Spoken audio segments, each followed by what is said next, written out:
Okay, we are live. I am not going to check whether or not we're live. That's fine. I realized I was being stupid last time. Well, it's just, yep, okay. I was being stupid last time. We can just go. If we really want to check, we can just wait a minute. We can just go to our own thing, and boom, we're live right there. So, all right. So I think there's actually a. Oh, who cares? Whatever. All right. So I'm gonna post this in the Discord server, and that'll be that. Okay, we're good now. All right. Where did There's the chat. Okay. Just make sure the chat is working. Oh, good. The chat is working. Austin sees us, and we see Austin. All right. Good shit. Yeah. Okay. Week 2. Yes, week 2. Okay, The week after week 1. Is that how numbers work? And, little known fact, also before week 3. I'm gonna take your word for it. I'm not totally sure that's correct, but yeah, we'll see when we get to the week after this one. Then we'll find out. Still early in the season. Yes, quite early. I mean, But we're starting to see... We got 9 weeks. Yeah, we're starting to see some teams pull away from the pack a little bit. Getting some good starts. A little bit. You said last time we had to overreact to everything. Yeah. This time it's not quite that much. We're still overreacting like a little bit. Yeah. But the reactions get more and more reasonable as we go. This is the third most useless power rankings all season. We're gonna stop saying that eventually, or we're not. We're not. Maybe power rankings completely are useless, but they get you guys to be invested. So that's what matters. Yeah. Yes, Dina, it is rigged. Yes, that's correct. Everything is rigged. Everything we do in this league is rigged. The draft order was rigged. What else did we do? The schedule is rigged. Yeah. That's why we lost twice. Mm-hmm. So we wanted to give other people a chance. All right. Anyway, we're going to go ahead and jump into it. This is Season 5, Week 2 Power Rankings for the Multi-Battle Conference. Wait. Boom. There we go. Okay. So, Week 2 results.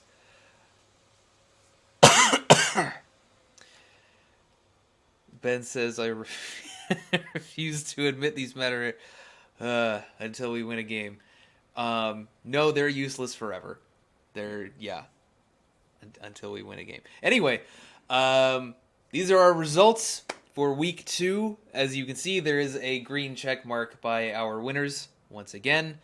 We're gonna we got the Milotic there. Milotic put in a little bit of work this past week at least. Okay, so we're gonna start with the Sword Division matches. First, the Sadistic Seniors versus the Rainbow Raiders. This was one of our first matches that was played this past week.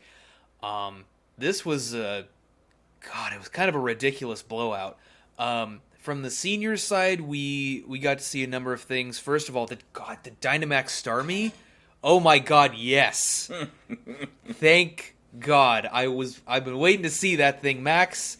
And I did good. I picked up 2 KOs while it was max. I killed the Togekiss and I killed the Berserker. Pretty good. I don't know how much the Talonflames now the Ally Switch spammers, but last season the Talonflames, I don't know how much use they actually got out of it, but they never maxed it, that's for sure. Yeah. They brought it a few times.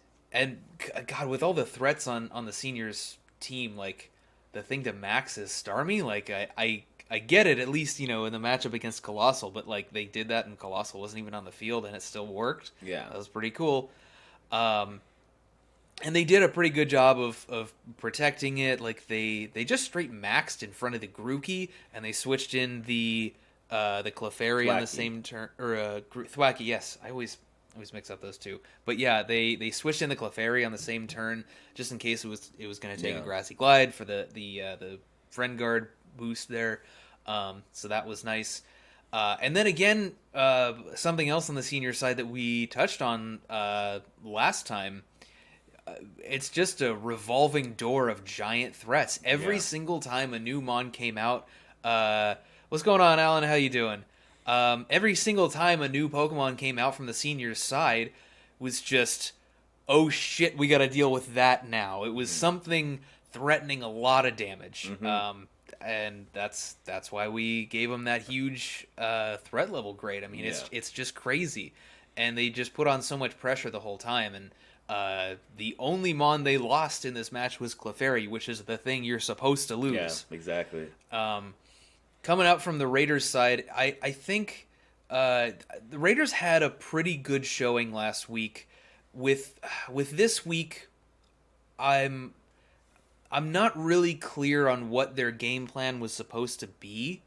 It didn't, like, the Togekiss kind of went down for free. It didn't really, they weren't getting any damage off while it was taking attacks and just redirecting attacks. And I mean, I think the seniors were targeting it anyway, so the redirection didn't even matter. I could be wrong on that, but, you know. And so the redirection wasn't even really worth it. You lose your S tier just clicking follow me and not really getting any damage off next to it. And then on top of that, they kind of they couldn't really get in good position to actually max anything for a good while. There was a point at which they, I think, had the opportunity to max the Inteleon, but the Dracozolt was on the field just putting down too much pressure, and I think the Clefairy was next to it, so they couldn't just, like, you know, max Hailstorm it to get rid of it. And then they ended up maxing Colossal when it was much too late. Pretty much over, yeah. Which was kind of unfortunate to see. But on top of that, like, they just I didn't really see them positioning very, very well or getting good damage off. Like, they left the Clefairy just sitting out there, and they clicked, especially on the Grookey, they just kind of clicked Worry Seed and Fake Out a couple of times when they should have just been, like, putting down Grassy Glide pressure the whole time. Yeah, it's not going to KO the Clefairy in one hit, but, like, you need damage on that thing. You need to get rid of it so that you can actually start damaging their threats. And they killed the Clefairy, but it was way too late. I question the Worry Seeds, too. Right, yeah. I mean, I don't know how good Worry Seed was in this matchup. Most of what you're hitting Worry Seed with is just you're getting rid of. It's basically just damage mitigation, like you know, Sheer Force on Darmanitan, or Hustle on Dracozolt, or Adaptability on Porygons. They were a Friend Guard on Clefairy. But it was just we talked about it too. They helped the Dracozolt. Inteleon out. Yeah. Right, yeah, they actually they got rid of Hustle, and Dracozolt just had a free hit on Inteleon. It couldn't even miss anymore because it didn't have Hustle, and it's gonna KO either way. Inteleon's frail as shit, so it was the Worry Seed was, you were just kind of wasting turns where you needed to be getting damage off.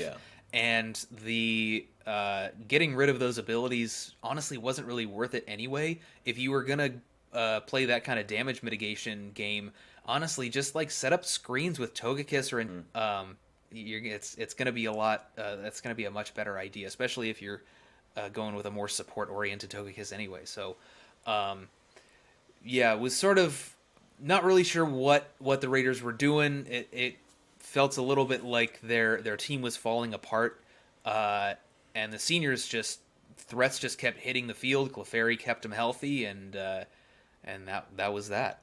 Even though it missed like 4 sings, but I mean, that just goes to show how little the Raiders were doing, because they weren't even clicking Follow Me on the Clefairy most of the time. They were just letting it sit there, clicking Sing, and it was putting on pressure because it could have hit at any time, but, you know, those were 4 turns where Clefairy was just dead, wasn't doing anything, and they still pulled out like a 5-0 or a 5-1 victory. I don't remember if it went to time, but yeah, they still had 5 Mons left at the end. So, yeah, really dominant win by the seniors there. Next, we have the in sword division. We have the Potatoes versus the Mudkips. Actually, one of our more hype matchups that we were pretty excited about this week was was the Potatoes, just to see, because they had just lost to a good team in Doesnt Click, and they put up a very good fight against them as well, and the Mudkips as well, put up a good fight against Team Pussy, and it was going to be interesting to see these two teams who have the potential to be playoff teams and possibly even making deep runs in the playoffs go against each other this early in the year. It was a little bit interesting because pretty much right away the Centiskorch just came out and stayed out on the field. There wasn't a lot that the Mudkips could do. They did Dynamax the Primarina, which we're assuming they messed up on one of their sets and didn't bring the water type move. They had a Hyper Voice on there. I believe it was Energy Ball, Shadow Ball, Protect. No, they were Assault Vests, so they had Moonblast. It was Moonblast. You're right. An Energy Ball and the Shadow Ball and then Hyper Voice. Spook Ball if we're using the German version. So no water moves. So they actually had nothing to hit the Centiskorch with. Also, the pretty much nothing on their team gets rock type coverage either. I think you had pointed that out earlier. Yeah, it's like you would think, if you're not super familiar with Glastrier's move pool, you would think like, oh well, it gets stuff like Close Combat and Heavy Slam and High Horsepower. A lot of stuff that gets that also gets Rock Slide and Stone Edge. It doesn't. Yeah. No Rock Slide, no Stone Edge, no rock moves of any kind. I think the only access to rock moves they have is like a Rock Tomb on Scrafty, which is a little bit obscure. It's a weak move. Scrafty's base attack is not very high, so you're not doing. You're probably not going to kill that thing anyway, especially if it's coiling. It's a little rough. The Centiskorch. Good prep on their end, honestly, because they supported it very well. Centiskorch, I think, ended up getting 5 of the kills total. Yeah. And it put them in a really tough position to do anything, especially because Glacier typically is the one that wants to max, but they forced the Primarina to max, and then on top of that, they didn't have a water type move to really counter it. It was tough for the Mudkips. Honestly, it was overall a lot of really good plays, and the Mudkips kind of out of character, but making some questionable decisions overall during the game, particularly like with the set with the Primarina and. I think one of the other things, too, is they went for a crunch on the Latios, and I understand, or Latios, I believe it was. Yeah.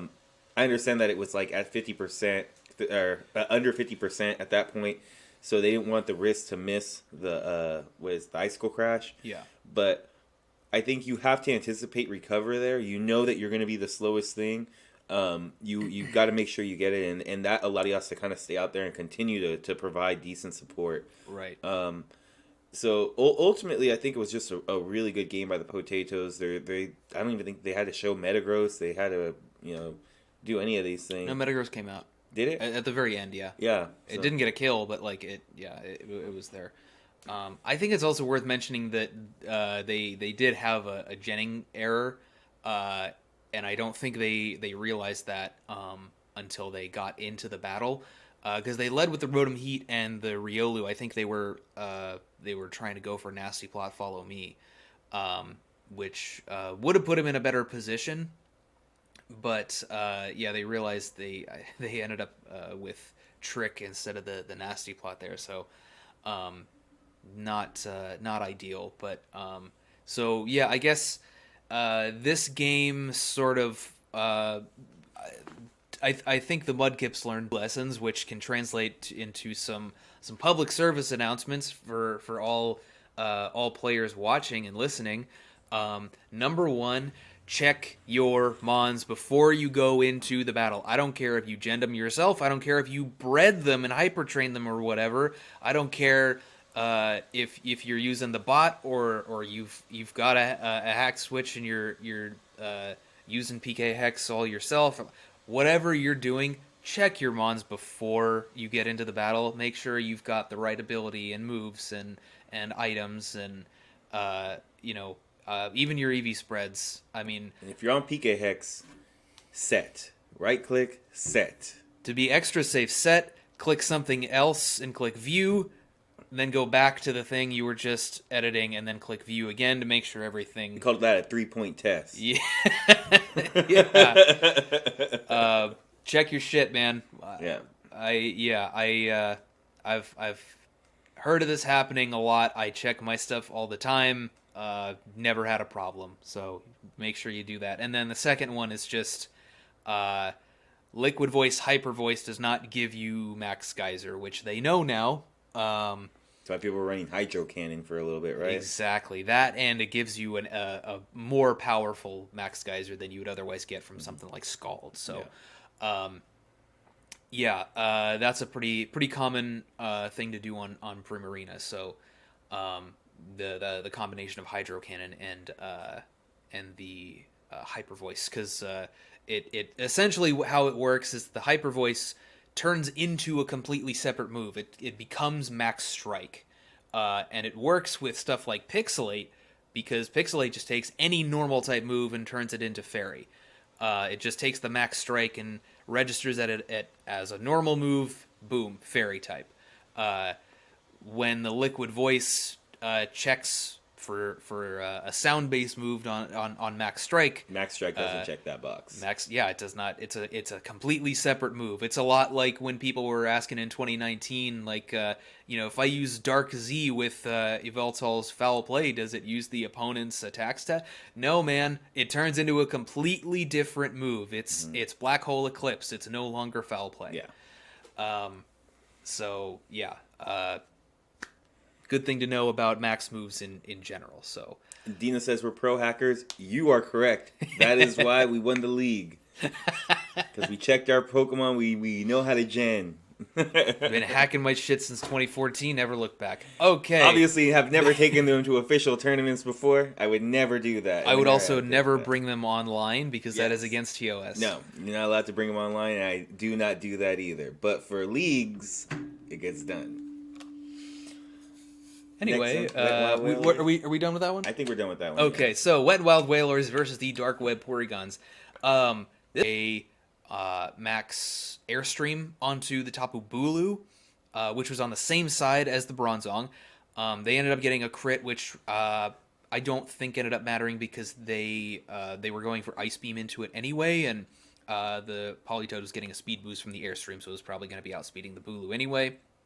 Unless the Bulu was like scarfed or something, but I think they would have mentioned that in chat afterward if that was the case. So I don't think that was the case. So the crit didn't really matter. A little bit of chip on Incineroar from the Ice Beam, so the Ice Beam redirection didn't really matter. But yeah, they picked up 2 really good KOs, and the Nihilego was the only thing left out on that side. They ended up going for a Geyser into the Incineroar instead on their final turn of Max. Now, that kind of makes sense if you think Nihilego's going to protect, which it did. But I think that one mistargeting there kind of caused them to throw the game. Because even double intimidated, if you're in rain, hitting into the Nihilego, into the protect, it has such shit defense that I actually calced this.